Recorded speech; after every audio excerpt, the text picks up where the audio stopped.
buenos días, un gusto recibirles con las primeras noticias de TV Ciudad. ¿Qué tal? Bienvenidos. Esto es la primera edición de MBD Noticias. 19 grados la temperatura a esta hora. La sensación térmica es de un poquito más, Sí. un poquito más elevada. Seguramente por la humedad, ¿no? Sí. Vamos a ver qué dice meteorología con respecto a yo todo lo noto, esto. eso lo noto generalmente en la cabellera, pero bueno, vamos a ver qué dice Inumet entonces para hoy y las próximas horas. Para hoy 9 de marzo está previsto justamente una mínima de 19 grados. La máxima será de 32 con cielo nuboso y algo nuboso. Sí, y también algo nuboso estará mañana viernes el 10 de marzo, las temperaturas extremas que irán subiendo, atención por una ola de calor que está anunciada en buena parte del país, 21 y 34. Exactamente, ¿cómo arranca el fin de semana? Para el sábado 11 de marzo la mínima será de 22 y la máxima de 35, teniendo en cuenta esa ola de calor, con cielo nuboso y algo nuboso. Ese es el pronóstico que dice el Instituto Uruguayo de Meteorología. Bien, y vamos a repasar algunos de los temas que vamos a tener hasta las 9 de la mañana y tiene que ver con lo que pasó ayer en Montevideo y en buena parte del país, por no decir del mundo, porque miles de mujeres se congregaron en el centro de Montevideo en una marcha multitudinaria por el Día Mundial Internacional de las Mujeres. Y estamos hablando bajo la consigna contra el hambre, la violencia machista y la opresión patriarcal. Impresionante la marcha una vez más, ¿eh? Bueno, también vamos a estar hablando del presidente de la calle Pou, que dio su segunda entrevista en muy poco tiempo a un medio argentino esta semana. El presidente dijo que es una locura pensar en una moneda común en el Mercosur y también reconoció que el precio del dólar es un problema. Bien, y también tenemos que el padre de la ministra de Vivienda, Irene Moreira, estamos hablando de Roque Moreira, pidió impugnar la resolución del Instituto Nacional de Colonización que dice, lo menciona como ex colono, él quiere aparecer únicamente como propietario.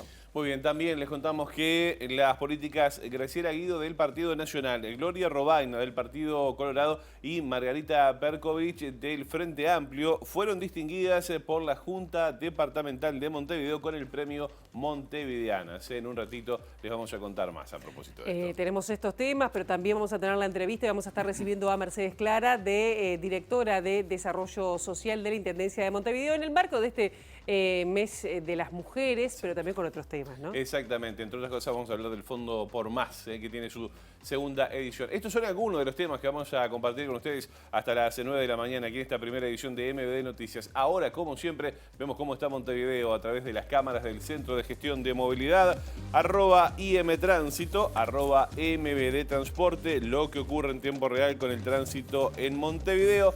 Algunos aportes que nos hace el CGM. Bien, con esa cámara que se está moviendo, con un sol que ya está bastante fuerte sobre Montevideo, con una luna prácticamente llena que se veía hasta hace unos minutos. Les decimos que Reconquista entre Francisco de Alzáibar y Zabala hasta las 12 del mediodía va a estar interrumpido el tránsito y también Quijote entre Yaguarí y Caraguatá hasta las 13 por tareas de saneamiento. Juan Quevedo entre Jaén y Barrio Yarana hasta las 4 de la tarde estará cortado por tareas de UTE, al igual que Vázquez Ledesma entre Tomás Diego y Roque Graceras por tareas de hormigonado estará cortado desde hoy y hasta mañana. Charrúa entre Gaboto y Magallanes hasta las 4 de la tarde y Ana Monterroso entre Requena y Poli hasta las 5 de la tarde. ¿Quiere dos más? ¿Cómo no? Pablo de María entre 18 de julio y Colonia estará cortado por tareas de hormigonado hasta las 7 de la tarde y lo mismo Juan Carlos Sabat Pebet, esquina 26 de marzo, estará cortado allí, pero hasta las 20 por lo mismo, por tareas de hormigonado. Se mueve. Se mueve, sí, la verdad. Y antes de entrar de lleno en lo que es el desarrollo informativo, les presentamos un breve compacto de lo que se vivió ayer en Montevideo.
Impresionante, lo que pasaba ayer en la marcha del 8M, predominando el color violeta. Muy bien también el trabajo de nuestros compañeros y compañeras allí. Vamos a comenzar el desarrollo de la información. Lo decíamos en el arranque de esta primera edición de MBB Noticias. El presidente Luis Lacalle Pou volvió a brindar una entrevista. Es la tercera, la segunda en este caso para un medio argentino. En este caso fue con La Nación TV. Mire el conejito ahí. Sí, porque viene a cuento, porque la entrevista comenzó con el regalo de una réplica del conejo de la propaganda de pilas Duracell por parte del periodista, que había escuchado el martes la historia de que en la calle Pou le había contado el martes a su colega argentino Eduardo Feynman, ¿no? Sí. ¿Canje o lo pagaron? Bueno, no importa. La calle recordó... Se regala en mercados baratos. ¿No? Está bien, está bien. Bueno, la calle recordó en esa oportunidad que con su equipo asesor pensaban en campaña en el conejo como inspiración para seguir adelante sin desviarse, mientras los competidores, dijo, iban cayendo uno a uno y que por eso compró uno roto en Mercado Libre y lo mandó a que lo arreglen. Sí, luego de la anécdota, la entrevista comenzó con la rebaja de impuestos, ya anunciada, cómo había sido posible aplicar esa medida gracias a las políticas desarrolladas en estos 3 años de gobierno. Dijo, sin embargo, que hay factores que se han convertido en un problema y le preocupan, como por ejemplo el precio del dólar. Hoy, de hecho, tenemos un problema con el dólar, hay que aceptarlo. El dólar está muy bajo, la moneda uruguaya se ha apreciado muchísimo. Mira. ¿Por qué? Récord de exportaciones, por suerte una buena temporada turística.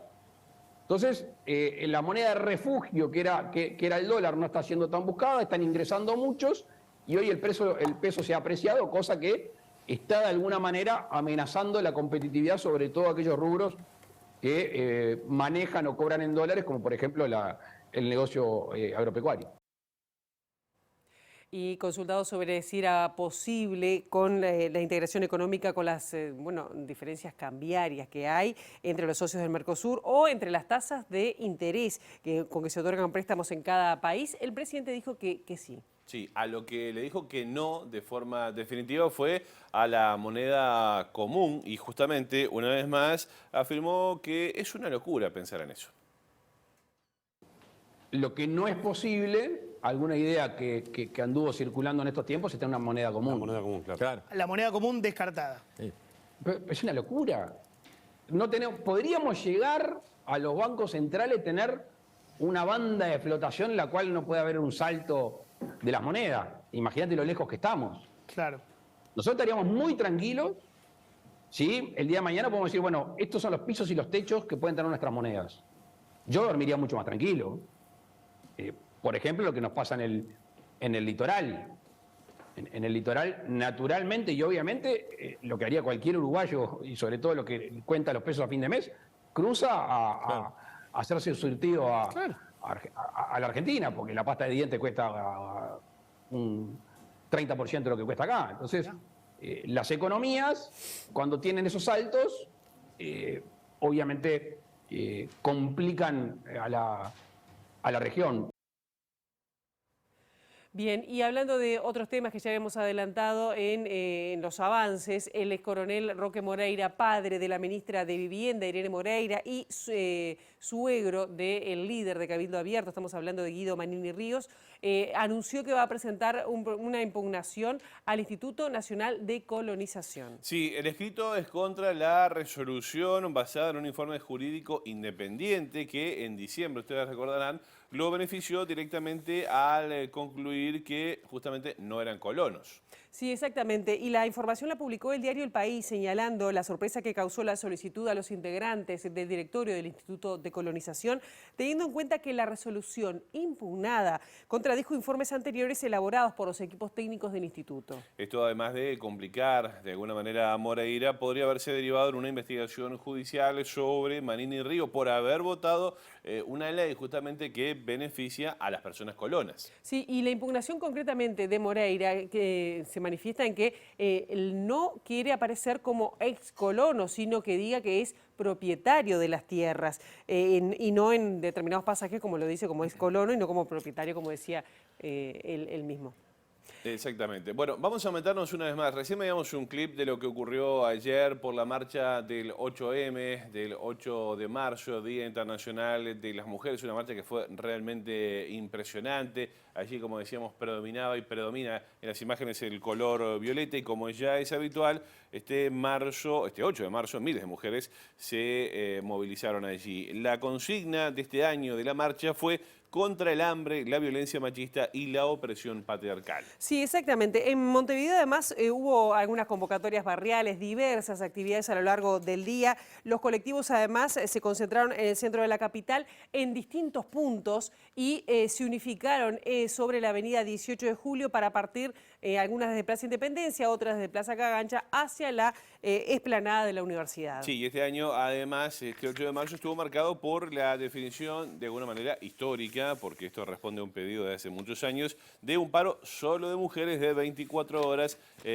bueno, consignado por el PIT-CNT, ¿verdad? Claro, y con lo que decíamos antes, la Plaza Libertad fue el punto de partida de una de las principales convocatorias que lideraba la plataforma 8M, que nuclea a 50 organizaciones y colectivos. Allí se realizaron varias performances en el entorno en el centro de la Plaza Cagancha. Correcto. La marcha fue encabezada por mujeres integrantes de la Coordinadora de Ollas Populares, en línea con la consigna de la convocatoria de la plataforma 8M, que era lucha feminista contra el hambre y también la opresión. Voy a decir también que se vieron muchos menos varones, muchos menos hombres acompañando la marcha que en otras ediciones, y fue una marcha como más abierta que las anteriores. Se podía circular con más espacio. Exacto. Y había muchas performances en el medio, ¿no? de esta marcha. Mucho color, mucha alegría también se ve de esa marcha, ¿no? Sí, y mucha gente de distintas edades, ¿no? De edades extremas, gente que veías mujeres de 80 y pico de años y jóvenes de 15 Había un grupito muy grande de veteranas que se viralizó en las redes sociales,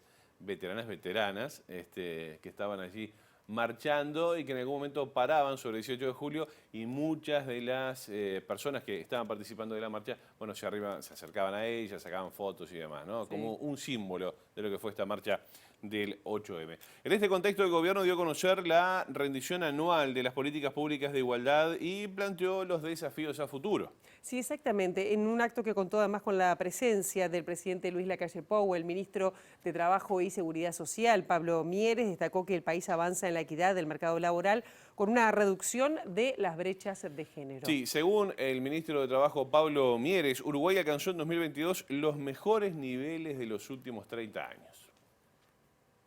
El trabajo no remunerado, también hay una reducción de la brecha en el año 21 con respecto al 2013 de alrededor de 13 puntos. O sea, la diferencia entre la cantidad entre el porcentaje que se le dedica al trabajo no remunerado, el hombre y la mujer, que sigue siendo importante, bajó de 33 puntos de distancia a 26.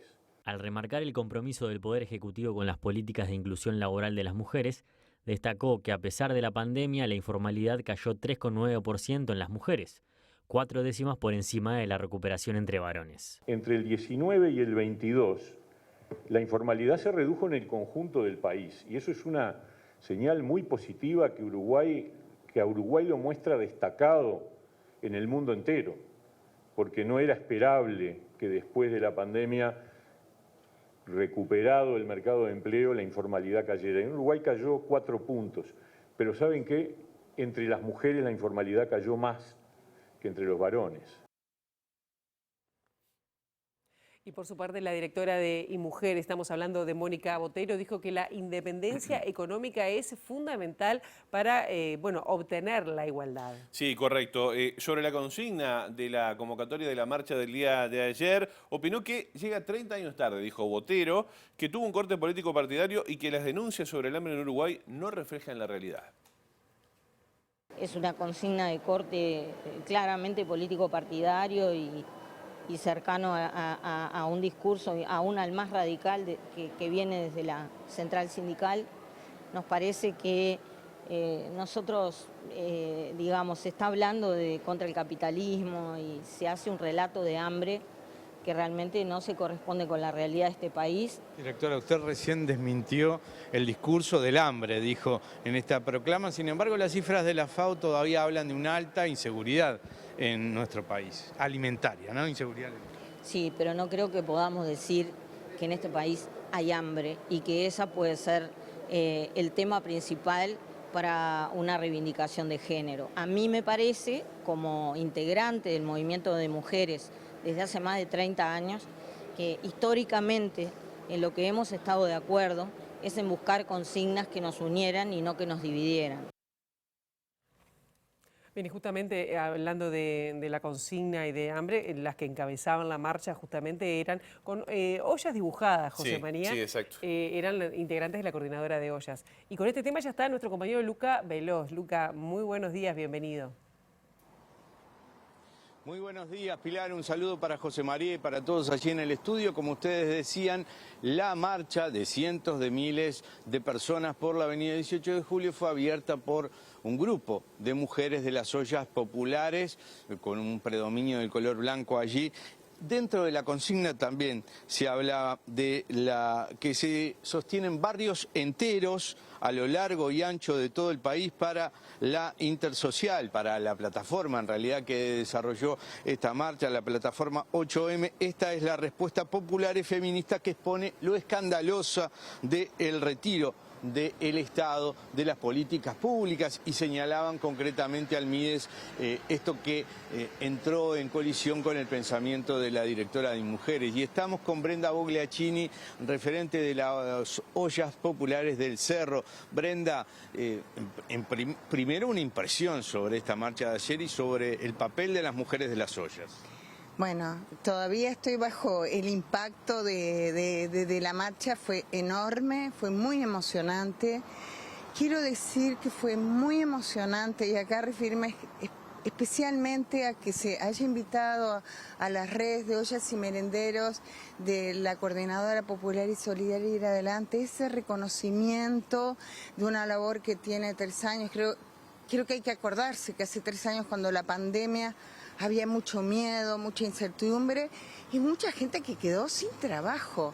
Y sobre todo ciertos sectores que no tienen seguro de paro, que no tienen nada, y que todo el trabajo a destajo de changas, todo eso se cayó. Entonces, esto que armamos, que fuimos armando, y que sufrió ataques muy, muy fuertes, este reconocimiento fue como un abrazo, el decir, ustedes son parte del movimiento de mujeres, ustedes son parte del movimiento feminista, ustedes, y mismo devolvernos, ustedes lo que hicieron es defender la vida. Bueno, todo eso generó mucha emoción. Cuando la noticia fue llegando, la invitación de la plataforma de 8 de marzo de ir adelante, bueno, generó una enorme emoción porque era como todo lo contrario a lo que habíamos venido recibiendo de parte de MIDES y del ministro Lema, que eran muchos ataques, muchos cuestionamientos, sembrar la sospecha,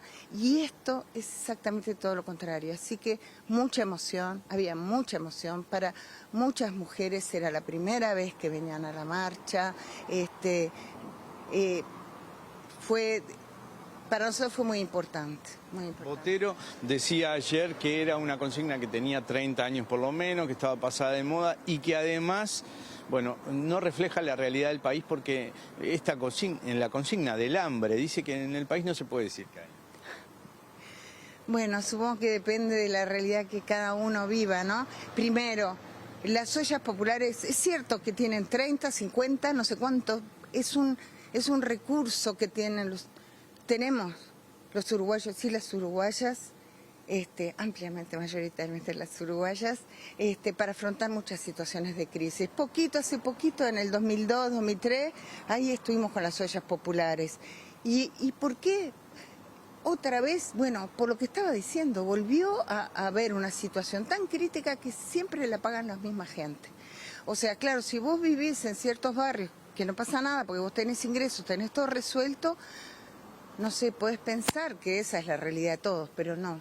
Este país tiene como capas de empobrecimiento que cada vez son más, y el hambre en 2020, que en 2021, en 2022 y ahora en 2023 sigue existiendo, sigue estando. Hay que estar hoy en las ollas y ver cómo viene la gente ahora a consultarnos a nosotros, porque no solo hay problemas de hambre, no está más el MIDES en territorio, entonces vienen a consultar a nosotros cómo hacemos, cómo nos inscribimos, en dónde, a quién llamamos, y resulta que somos nosotros los que tenemos que estar orientando para esto que no sabemos, si van a hacer sorteos, esto que les van a dar. Y además dan cifras que para nosotros, que sabemos la cantidad de platos que damos, que la última cifra que tenemos era 1.246.600 platos en Montevideo, zona metropolitana, por mes. Eso dividido 30, digamos, el otro día decía una compañera, da más o menos 300.000 platos por día. Decir que van a pasar de 4.500 a 10.000 como wow, para nosotros es como una ironía cruel, no entienden que son crueles. Y ayer mientras iba en la marcha yo decía, bueno, ¿qué es lo que hizo el Lema y el MIDES?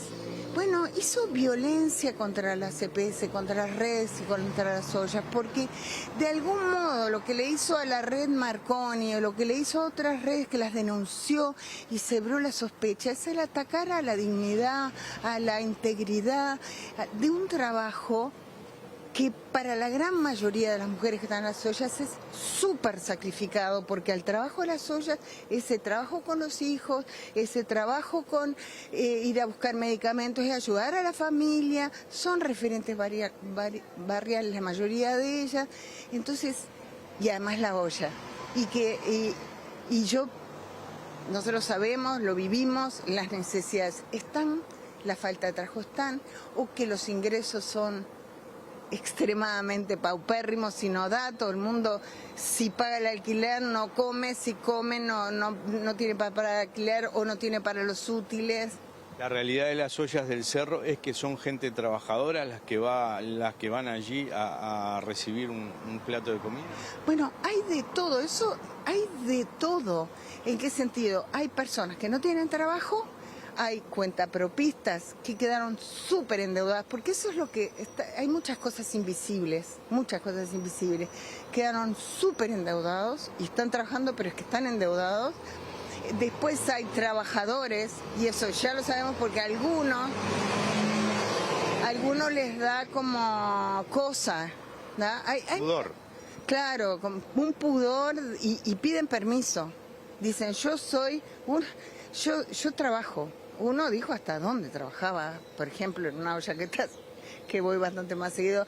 Y ¿les parece mal que venga a hacer la cosa? Y le dijimos no, porque nos explicó, tengo 4 hijos y no me da con el salario, por ejemplo, para los útiles escolares, no me da para todo. Y le dijimos, sí, vení, esto es para cubrir las necesidades y además los merenderos, porque este último periodo no nos estaban dando ni los huevos ni la harina, entonces, pero bueno, acá estamos hablando del 8 de marzo y te diré que para nosotros fue una enorme emoción y este abrazo de movimiento de mujeres y feminista es una energía positiva, constructiva para sentirnos parte de algo más grande de las mujeres. Muchísimas gracias a Brenda Bugliacini, referente de las ollas del Cerro. Entonces, compañeros, desde aquí nos despedimos en el informe del mediodía y del Central continuaremos con esta temática.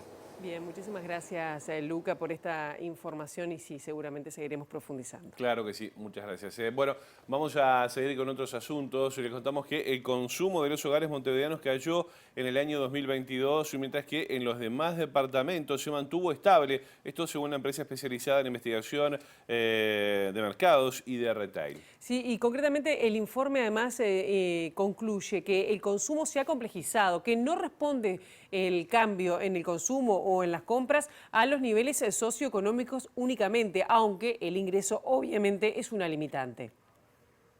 El consumo a nivel total, mercado total y total país cayó un 1%, pero con un diferencial importante si dividimos las regiones del país entre Montevideo y el interior.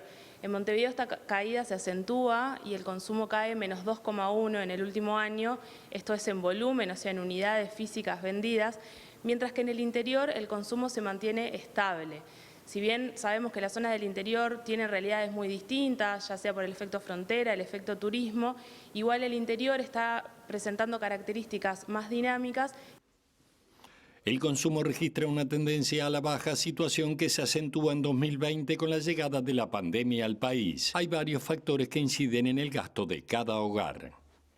La caída de salario real afecta obviamente las decisiones de consumo y vuelve un consumidor que puede ser un poco más cauto. Si bien no hablamos de caídas grandes de consumo, sí hay que tomar en cuenta esta situación, esta realidad, que además pegó un poquito más fuerte en Montevideo que en el resto del país. Sin embargo, nada indica que esta situación vaya a empeorar. De alguna manera vamos a seguir hablando de consumo, porque con más de 60 años de trabajo en el mercado modelo y ahora en la unidad agroalimentaria de Montevideo, José Falcón afirma que este año es justamente un año atípico para los precios de las frutas y también de las verduras. Sí, y la sequía, además de otros factores, inciden no solamente en el precio, sino también en el tamaño y en el sabor. Porque, por ejemplo, la manzana, usted sabe, sí, vino un poco más chica, pero muy sabrosa. Y la uva, siempre según Falcón, está mejorando su gusto en el correr de los días. Este año es un año atípico, ¿no? Tenemos precios buenos. Tampoco ya no se pueden vender las cosas muy baratas porque hay un costo de producción, un costo operativo muy alto. Pero seguro la escasez, un poco la escasez. No es que falta todo, ojo, hay mercadería. En el mercado vos caminás y hasta ahora encontrás mercadería.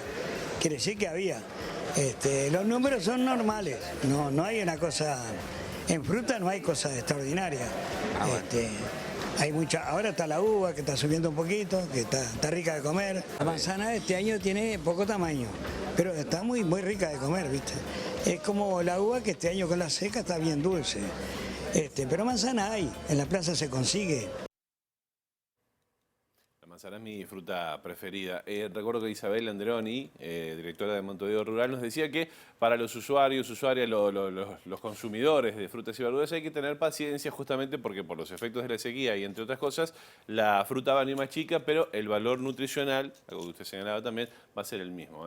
Así que bueno. A seguir disfrutando de lo importante que es consumir por lo menos 5 porciones de frutas y hortalizas qué rico diariamente. Una manzanita. Bueno, muy bien. Hay más de otros colores. Sí, es Pera, aprovechar la fruta de estación y la lista inteligente de la unidad agroalimentaria, que es importante porque además, no solo por lo que está andando, sino más por precio. Precio y variedad, justamente. Bueno, el director del BPS en representación de las empresas, José Pereira, afirmó que el redactor del proyecto de reforma previsional, el señor Rodolfo Saldain, tiene intereses en los dos lados del mostrador. También hubo críticas para Ernesto Murro, quien es asesor en materia de seguridad por la oposición. Quien no cuidó los dineros públicos durante muchos años, 30 años, vinculados a la seguridad social, hoy son los referentes que ponen los partidos para solucionar el tema de cómo gastamos los dineros en seguridad social. La gente nos pregunta, bueno, pero ¿cuál es el problema de la reforma? No, bueno, ¿cuáles son los beneficios?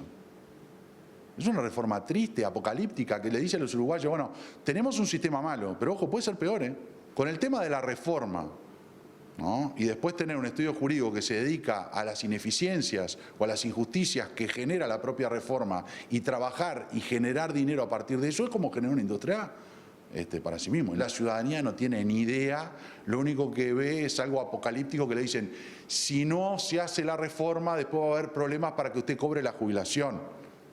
Grave cobardía, porque el artículo 67 es claro, no puede faltar plata para jubilaciones y pensiones. Puede faltar plata para aquel político que diga esa mentira. Vamos con otros asuntos. El presidente de la Juventud del Partido Nacional, Tomás Casareto, que fue reelecto este fin de semana en el departamento de Cerro Largo, buscará redoblar la militancia por el gobierno de la coalición en temas, por ejemplo, de educación, seguridad social, además de la propia agenda joven. Sí, también se van a coordinar los temas de interés común con el resto de los partidos que integran la coalición a nivel de juventudes. Una de las cosas que estuvimos hablando mucho en el Congreso es cómo el Partido Nacional da esa oportunidad, esa posibilidad única en el mundo de tener elecciones de jóvenes, de tener procesos juveniles que son con incidencia. Y en la generación anterior, en el proceso anterior, se generó una batería de propuestas jóvenes que hoy en día el 90% está desarrollado a través del INJU, un 10% falta desarrollar, pero está en camino. Y ahí tenemos un punto de incidencia de esta juventud. Nosotros creo que tenemos que tomar esa bandera, no solo en temas de jóvenes, sino en temas que nos afectan a todos. Hoy en día, por ejemplo, está la reforma educativa y la reforma de previsión social, y una de las premisas que va a tener esta generación de jóvenes es la de salir a militar al gobierno y salir a militar las reformas. A veces hay desde la oposición un poco de una sensación de que como que nada está bien, y la verdad que nosotros entendemos que tenemos que hacer una campaña por la positiva, de salir a militar este gobierno, esta coalición y a este presidente. El presidente de la Juventud Blanca destacó que la coalición de gobierno demostró capacidad de gestión y de discusión interna sin romperse, y explicó que a nivel de las nuevas generaciones también se están tejiendo redes para mantener la unidad. La coalición terminó demostrando con hechos y no con palabras que no se iba a romper. Primero se mostró una gran articulación entre los diferentes partidos que la conforman, y los jóvenes ahí vamos a tener también un desafío y una oportunidad. Justo hoy de mañana hablé con la coordinadora joven del Partido Colorado, Paula Peláez, un poco para reunirnos y también seguir aceitando ese trabajo que se va dando como coalición de gobierno. Bueno, vamos a cambiar de asunto porque Uruguay y Brasil acordaron realizar obras de infraestructura en común. Sí, y en ese marco se anunció que el aeropuerto de Rivera va a pasar a ser binacional. Sí, también se va a desarrollar la hidrovía Uruguay-Brasil y se va a construir un puente sobre el río Yaguaró. El canciller Francisco Bustillo informó que los acuerdos alcanzados forman parte del mandato recibido por parte de los presidentes Luis Lacalle Pou y Luis Ignacio Lula da Silva tras la reunión que tuvieron el 25 de enero en Montevideo. Para hacer avanzar estos proyectos, se creará a la brevedad un grupo de trabajo binacional, según se estableció en el documento firmado entre ambos países. Creo que ha sido muy buena reunión, reitero, y bueno, ahora nos pusimos un cronograma de tareas por delante. Como bien apuntó el señor canciller Mauro Vieira, en un mes estarán encontrando los ministros respectivos para firmar el acuerdo, transformando el aeropuerto de Rivera en un aeropuerto binacional. Creo que si eso no es integración, entonces realmente es difícil encontrar otra palabra para ella.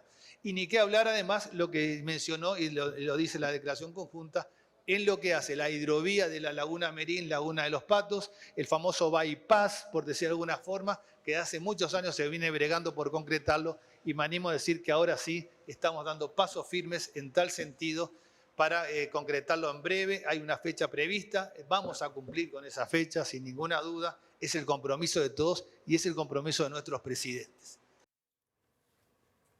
Bien, y vamos a otros temas. Usted sabe que el carnaval terminó. Sí. Pero sigue, porque hoy la organización, la Red Nacional de Sitios de Memoria, organizó un evento especial. Va a ser en lo que es el tablado, 1 de mayo, a 50 años del golpe de Estado y 5 de la Ley de Sitios de Memoria, con un festejo en ese tablado. Exactamente, hay Festival de Murgas hoy a partir de las 19:30, como decía Pilar. Hablamos con Mateo Mañone, que es uno de los organizadores, integrante de la Comisión de Sitios de Memoria, quien nos explicó la importancia de esta actividad. La red nacional que nace o surge a partir de la ley de sitios y de las posibilidades que brinda también la creación de la Comisión Nacional Honoraria de Sitios, y con ellos trabajamos. La red integra la Comisión Nacional Honoraria de Sitios, y la red está formada por muchísimos sitios de memoria de todo el país y por supuesto por sus propias comisiones. Eso ya genera que se establezca una red tácitamente, pero bueno, estamos intentando de que haya un diálogo mucho más fluido, de que las construcciones de cada uno de los lugares, que eso atraviesan todo el territorio de diferentes motivos, porque un sitio de memoria puede tener cierto tipo de anclaje territorial y otro tipo, y allí surgen dificultades, por supuesto, y la idea de este festival y de todo el trabajo de este año, que es un año muy particular, estamos en los 50 años del golpe de Estado, 5 años de promulgada la Ley Nacional de Sitios, es que podamos afinar ciertas partes del trabajo que tienen que ver con recuperar espacios, con dialogar con las comunidades, con dialogar entre el pasado y el presente también en clave de derechos humanos. Ahí está la tarea de repente más compleja e importante. A partir de las 19:30 horas actuarán las murgas Metele, que son pasteles, curtidores de hongos, queso magro, gente grande, diablos verdes, la gran muñeca, a la Bartola y asaltantes con patente. Las entradas tienen un precio único de 210 pesos. Se consiguen en la boletería del Tablado desde las 5 de la tarde hasta las 0 horas o a través de Red Tickets. Una brevísima pausa. A la vuelta de la misma vamos a estar conversando con Mercedes Clara de la Dirección de Desarrollo Social de la Intendencia. Ya venimos.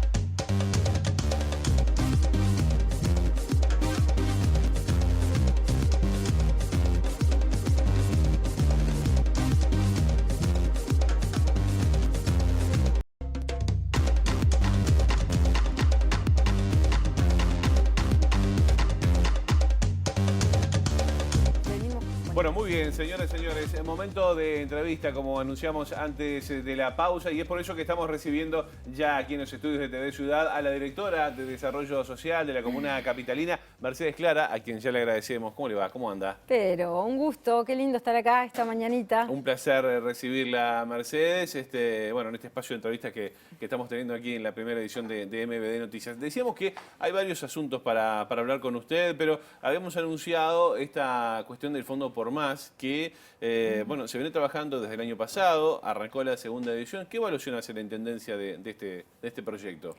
Bueno, la verdad que el Fondo por Más, que es una iniciativa pensada justamente para el impulso de distintas posibilidades culturales, educativas, recreativas, de los colectivos que llevan adelante las ollas populares, fue una experiencia para nosotros impresionante, de muchísimo crecimiento y aprendizaje, porque esto de alguna forma lo fuimos engendrando con los propios colectivos. Cuando nos juntábamos a ver cómo hacer el acompañamiento y el apoyo en las cosas obvias de necesidad, como son los insumos, ¿no? Los enseres para cocinar. Bueno, empezamos a hacer formaciones. O sea, empezó a crecer, digamos, la apuesta y el trabajo en conjunto, y veíamos tanto potencial, tantas ganas de hacer cosas, tanta necesidad de pensar el día después. O sea, esa conciencia de que obviamente que las ollas como ollas, que la gente tenga que alimentarse, no era lo deseable, es un derecho vulnerado. Entonces, pero muchas ganas y la potencia de ese colectivo, ¿no? Que se encontró para una situación de emergencia y que empezó a hacer un montón de cosas. Entonces, a partir de ahí dijimos, bueno, un apoyo para dar impulso a estas propuestas que ya existen, ¿no? Las ollas son ollas, pero también son apoyo escolar, están ahí para recepcionar las situaciones de violencia de las mujeres. O sea, hay muchísima, o sea, cumplen muchas más que solo dar el plato de comida, ¿no? Claro. Entonces dijimos, este colectivo que nosotros de verdad lo reconocemos como un actor social impresionante y con mucha influencia y conocimiento de los territorios, bueno, fue un trabajo que buscó pararse en ese reconocimiento e impulsar esa apuesta al tejido colectivo de las comunidades. Entonces, de alguna manera se retroalimenta, ¿no? La Intendencia con todo lo que ocurre en territorio. Y en ese sentido, hablemos un poco de las propuestas que han surgido de allí, tanto en la primera edición como en las que se van a financiar ahora para esta segunda edición. Capaz que te cuento un poquito. La primera propuesta fueron 46 proyectos. Entonces había algún apoyo que era muy pequeño, que eran 60.000 pesos, y otros que eran un poquito más grandes, de 120.000, que implicaba otras alianzas con otros actores. Y ahí fue un concurso que hicimos, las ollas se presentaron, bueno, ganaron 46, se llevaron adelante, que había de todo tipo, ¿no? Había emprendimientos, ya te digo, educativos, culturales, muchas actividades para niños, también había de huertas, había capacitación, mucha capacitación en panadería, gastronomía, pero era muy diverso, ¿no? Como que las propuestas diversas como los colectivos, digamos, y también nutridas por las necesidades que se veían en las comunidades. Y esta segunda edición aprendimos cosas, como por ejemplo, nos comentaban en las redes, ¿por qué nos ponen a competir? ¿No? Entonces, este año no fue concurso. Claro, todos necesitamos, ¿por qué tenemos que competir para hacernos de...? Claro, y aparte formular un proyecto, ¿no? Es algo que no es tan fácil, no es una herramienta que se maneje, ¿no? Hay gente que realmente tiene, digo, no ha hecho educación formal, pero sí están las ideas, Entonces, bueno, también la presentación, el cómo trabajar el proyecto. Entonces, lo que hicimos ahora fue acompañar en esta elaboración de proyectos, que todas las ollas, todos los colectivos de ollas, esto era para ollas organizadas, es decir, no para ollas individuales, sino para redes. Queremos fortalecer por esta potencia de lo colectivo que visualizamos. Entonces, las redes de ollas podían presentarse. Obviamente, cuando digo redes, por las dudas aclaro, las que están organizadas en la Coordinadora Popular y Solidaria, las que están por fuera también. Y recibimos algunos proyectos especiales que le llamamos, que eran de ollas individuales, que les invitamos a unirse por una idea común. Entonces, para también abrir esa oportunidad. ¿Y estuvieron afín? Estuvieron afín, trabajaron la propuesta juntas y después la presentaron. Es decir, que este año tenemos menos proyectos, 17 proyectos, con más dinero para que se permitan hacer cosas un poquito más ambiciosas. Son 300.000 pesos por proyecto, pero cada red tenía la posibilidad de presentar un proyecto, por ejemplo, o 3 proyectos, o dividir, ¿no?, ese dinero en varios proyectos más pequeños. Claro. Bien, o sea, a ver, es una experiencia que de alguna manera les da un respiro también a las ollas populares de alguna manera, ¿no?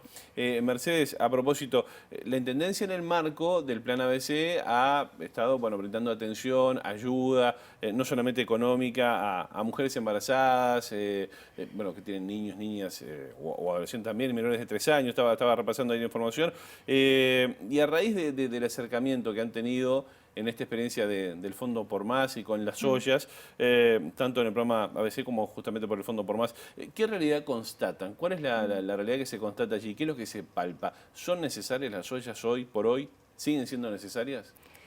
Y sí, nosotros estamos en contacto con esa necesidad cotidianamente. Hoy por hoy estamos apoyando a 265 iniciativas. Es muy variado, ¿no? A veces alguna sube, alguna baja, pero hay un número estable, cuando digo estable, desde alguna de antes de la pandemia incluso, ¿no? Sí. Sabemos que la pandemia fue un momento de crisis que ocasionó la emergencia de un montón de ollas, pero hay algunas que ya estaban de antes. La situación de la alimentación, el déficit de alimentación en los barrios está de antes. Obviamente la pandemia recrudeció todo eso y hoy sigue siendo necesario. Uno lo percibe, un montón de situaciones, una diversidad impresionante, ¿no? De familias que se alimentan de las ollas, o sea, sigue siendo una necesidad, eso es claro. Por eso mismo, nosotros que tenemos más la vocación como Intendencia de apoyar en este tipo de cosas que motiven los emprendimientos, ¿no? Es interesante, después te cuento algunos proyectos concretos, pero la alimentación sigue siendo necesaria y por eso es que la Intendencia permanece en el apoyo con insumos, con alimentos, porque constatamos que no es posible retirarnos por más que quisiéramos. Ese es un punto que hay que dejar claro, entonces. ¿Sigue siendo necesario el apoyo para las ollas?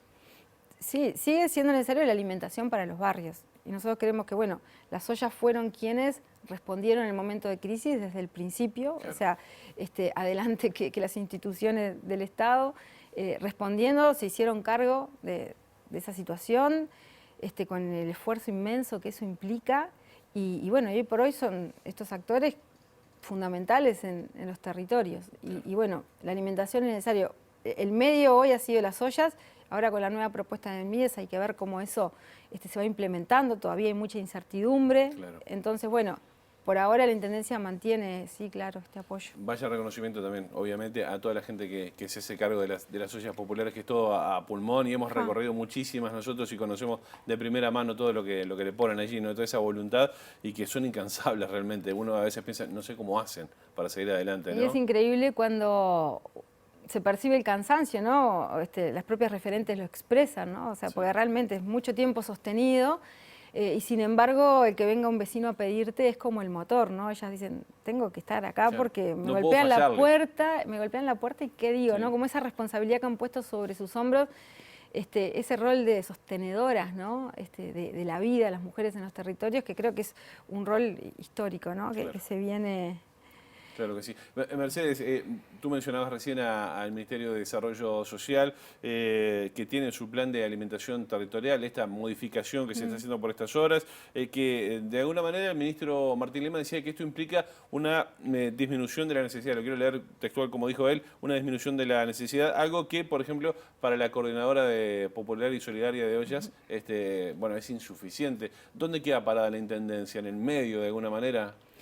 Y nosotros estamos tratando de comprender el escenario, o sea, estamos acompañando a las ollas en este proceso que es más que la alimentación, que es estos colectivos, como te comentaba, este reconocimiento que tenemos, esta valoración del trabajo. Estamos acompañando y estamos viendo cómo este escenario es un escenario de cambio, cambia la forma, o sea, la necesidad continúa, eso es claro, cambia las formas y todavía hay mucha incertidumbre, ¿no? Como comentaban en una entrevista hace un ratito, no se sabe cómo esto efectivamente... Es claro que hay un gran desafío de cobertura, ¿no? De logística, bueno, es un cambio, los cambios llevan, entonces bueno, hay que ir viendo. Nos quedan 2 minutos, pero quería referirme a un programa que se lanzó hace muy poquito tiempo de la Intendencia de Montevideo, que tiene varias carteras involucradas dentro de la comuna capitalina y tiene que ver con atención a menores, niños, niñas y adolescentes que hayan sido víctimas de violencia. ¿Cómo está trabajando eso en la Intendencia? ¿Quiénes pueden acceder? ¿Dónde se implementa esto? Bueno, ante esta realidad tan dura, ¿no? De la violencia y maltrato contra niños, niñas y adolescentes, y reconociendo las instituciones, ¿no? Como el CIPIAP que tienen la competencia, siempre la demanda, la necesidad siempre supera, ¿no? Entonces, bueno, como Intendencia quisimos aportar en ese sentido con estos 2 servicios especializados, ¿no? Que justamente lo que nos permiten, porque diagnóstico ya teníamos, ¿no? Las policlínicas, en las comunas mujer, estamos en contacto con situaciones, pero creíamos que aportar en la atención y en el acompañamiento era fundamental. Entonces, bueno, ahora en marzo empezamos con estos 2 servicios especializados, que para nosotros es muy importante, ojalá podamos crecer un poquito más todavía, es de 0 a 18 años. Ajá. Y es abierto a la ciudadanía en general. Obviamente nosotros tenemos situaciones que nos vienen de las policlínicas, de las comunas, de las organizaciones barriales, bueno, de las referentes de ollas, bueno, ya hay como gente, digo, canales que vienen, pero está abierto y disponible. Veo que están pasando los datos, está bueno que... Sí, lo teníamos en pantalla. Sí, funcionan 4 veces por semana, incluso los sábados, tienen ahí los horarios con claridad. Y bueno, para nosotros la verdad que poder dar pequeñas respuestas en algo tan sustancial para una sociedad, como son los niños y las niñas, es muy importante. Estas charlas nos quedan muy cortas siempre. Pero la dejamos a cuenta de más. Mercedes Clara, directora de Desarrollo Social, gracias por estos minutos. Gracias por el tiempo y el apoyo.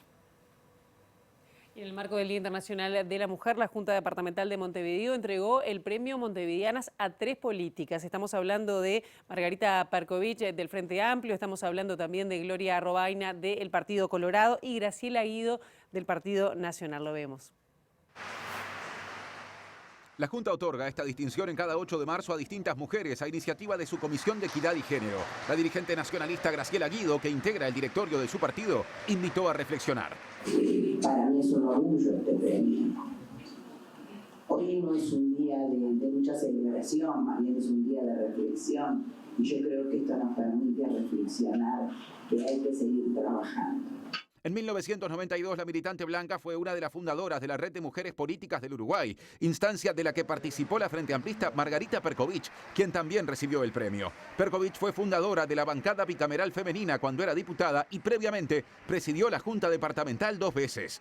Cuando nosotras coincidimos, algunas de las que habíamos sido edilas trabajando acá en conjunto, de todos los partidos políticos en el Parlamento, y intentamos aprobar la primer ley de medidas cautelares y crear la materia de urgencia de violencia doméstica en aquel momento, que era un desafío luchar con la justicia para incorporar un tema que no lo tenían para nada en la agenda. La prevención y erradicación de la violencia contra las mujeres es el objetivo de la Convención de Belém do Pará de 1994. La militante colorada Gloria Robaina integra la comisión de seguimiento de dichas disposiciones en representación de Uruguay y también recibió el premio Montevideanas. Me encanta el nombre del premio, me encanta lo de Montevideanas. Y en lo personal siento que soy muy montevideana, o sea, me siento parte de este departamento y lo he vivido de distintas formas, como docente recorriendo la mayoría de los barrios de Montevideo, en el trabajo político, en el trabajo social. Bueno, y seguimos hablando de mujeres protagonistas porque desde hoy, 9 de marzo y hasta el domingo 12, vuelve a los barrios el ciclo Realizadoras. Sí, justamente se trata de un ciclo de cine hecho por mujeres, realizado por mujeres, que presenta la Intendencia de Montevideo y es con entrada gratuita.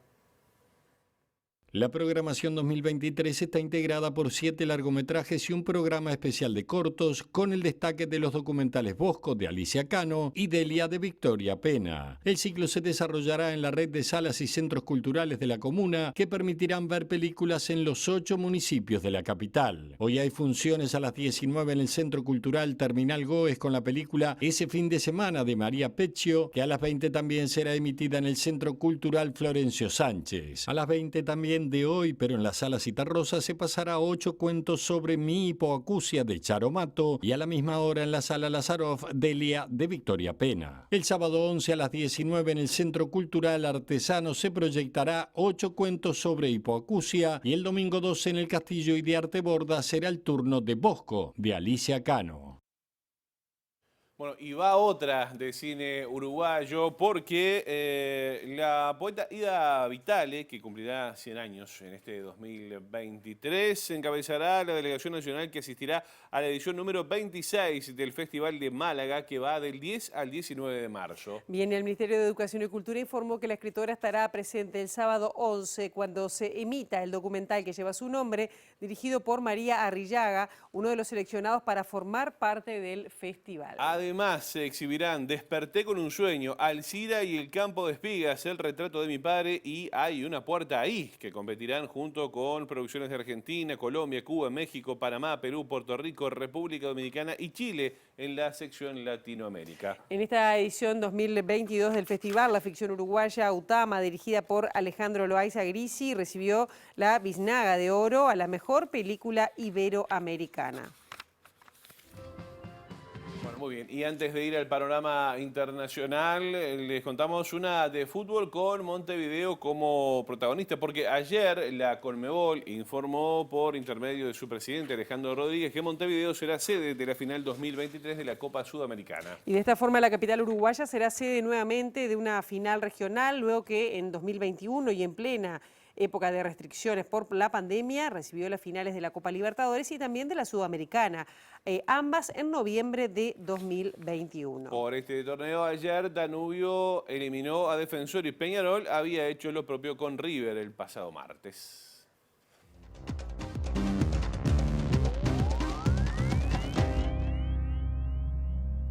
Y el repaso internacional lo comenzamos en Brasil, donde la Policía Federal brasileña está investigando el ingreso de joyas. Estamos hablando que el gobierno de Arabia Saudí regaló en 2021 al entonces presidente Jair Bolsonaro. Pero, ¿qué te parece? También hay otras novedades respecto a veleros, narcoveleros. A narcoveleros, que es una modalidad que se ha instalado en España, concretamente porque allí un nuevo cargamento con cientos de kilos de cocaína fue capturado justamente por la policía española. Y esto, como decíamos, es una modalidad que cobró relevancia en los últimos tiempos, con Latinoamérica como punto de partida y además Uruguay entre los puertos que se repiten. Las fuerzas de seguridad españolas interceptaron este martes en el Océano Atlántico 2 narcoveleros cargados con drogas. Fuentes de la investigación informaron a EFE que los 2 yates fueron abordados en alta mar por el buque de operaciones especiales Fulmar en una acción conjunta del Servicio de Vigilancia Aduanera, la Policía Nacional y la Guardia Civil Española. En esta operación resultaron detenidas varias personas, aunque las fuentes no precisaron el número ni otros detalles, hasta tanto no se culminen las actuaciones para evitar que se filtre información. Desde que comenzó en 2023, las fuerzas de seguridad españolas interceptaron desde Canarias otros 3 cargamentos de cocaína en el Atlántico, que suman 11,5 toneladas en 2 meses. La información de EFE indica que países como Colombia, Argentina, Brasil y Uruguay aparecen periódicamente asociados a los narcoveleros por la nacionalidad de sus tripulantes o por ser punto de partida para la droga, aunque también se usan barcos que transportan ganado y contenedores en general. Y ahora, ¿qué le parece? Volvemos a la región y es lo que estaba investigando la policía de Brasil sobre el ingreso irregular de joyas que Arabia Saudita habría regalado al presidente Jair Bolsonaro y a su esposa en 2021. La investigación se tramitará bajo secreto judicial y tiene un plazo inicial de 30 días y se desarrollará en paralelo a otra abierta por el fisco. El escándalo fue revelado por el diario O Estado de Sao Paulo, que afirmó que el gobierno de Bolsonaro, 2019 al 2022, intentó introducir ilegalmente en el país joyas valoradas en 16,5 millones de reales, unos 3.200.000 dólares que las autoridades saudíes habían regalado a la entonces primera dama, Michelle Bolsonaro, en octubre de 2021. El fisco las requisó en el aeropuerto internacional de Guarulhos, en San Pablo, tras hallarlas en la mochila de un asesor que integraba la comitiva del ministro de Minas y Energía de Bolsonaro, Bento Albuquerque, y que no las declaró debidamente. Entre las joyas requisadas había un collar, un anillo, un reloj y un par de pendientes de diamantes de la exclusiva marca suiza Chopard. Bolsonaro intentó varias veces liberar los exclusivos obsequios antes de finalizar su mandato el pasado 1 de enero, pero no tuvo éxito según el citado periódico. Pero además la prensa brasileña destacó que al parecer hubo un segundo paquete de joyas compuesto por un reloj, un bolígrafo y un anillo también de Chopard, según O Globo, que al parecer pasó por la aduana sin ser declarado y consiguió ingresar en el país. Bueno, nos quedamos en Brasil porque el presidente Luis Ignacio Lula da Silva hizo varios anuncios en el marco del Día Internacional de las Mujeres. Sí, y uno de los más significativos, porque fueron 25 las medidas anunciadas, la más significativa es una propuesta que, atención, busca garantizar la igualdad salarial entre hombres y mujeres que realicen los mismos trabajos. Anunció también planes para destinar 72 millones de dólares a la construcción de refugios contra la violencia doméstica y otros 19 millones para proyectos científicos encabezados por mujeres. El presidente ha dicho que tiene una deuda por los votos de las mujeres que le ayudaron a vencer en 2022 a Jair Bolsonaro, a quien culpó por decisiones políticas que, según dijo, perjudicaron a las brasileñas. En ese marco dijo que el gobierno anterior faltó al respeto cuando optó por la destrucción de políticas públicas, recortó recursos presupuestales esenciales y motivó tácitamente la violencia contra la mujer. Esto dijo el presidente Luis Ignacio Lula da Silva, que estaba allí rodeado de 11 ministras que integran su gabinete, que tiene 37 cargos. Nos vamos. ¿Y sabe qué? Nos vamos. Hasta acá llegamos con la primera edición de MB Noticias, pero no se vaya de la pantalla de TV Ciudad, porque minutos arranca Ciudad Viva. La actualización informativa a las 13:30 y nosotros mañana bien tempranito a las 8 con las primeras noticias de TV Ciudad. Que pasen bien.